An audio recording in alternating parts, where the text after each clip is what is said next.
روزی در یک مجلس فردی از مردی بد سخن می گفت و ناسزا بر زبان می آورد. پسر آن مرد در مجلس حضور داشت و همه چیز را می شنید.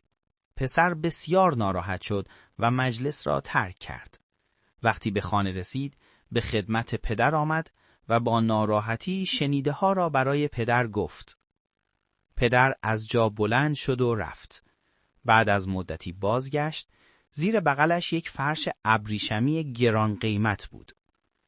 پدر دستی به شانه پسر زد و گفت برای تو مأموریتی دارم. برو این هدیه را نزد همان شخص ببر و از او تقدیر و تشکر کن.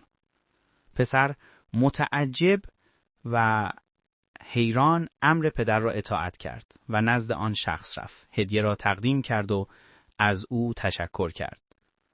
مرد شرمنده شد و چیزی نگفت. پسر برگشت نزد پدر و گفت پدر جان، امر شما را اجرا کردم اما متحیرم. چرا شما به جای عصبانیت از او تقدیر و تشکر کردید؟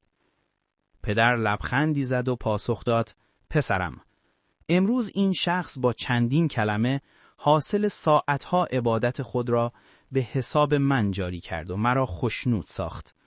آیا من نباید بابت این همه نیکی تشکر کنم؟ و آنگاه به آرامی اضافه کرد عاقلان را اشاره‌ای کافی است.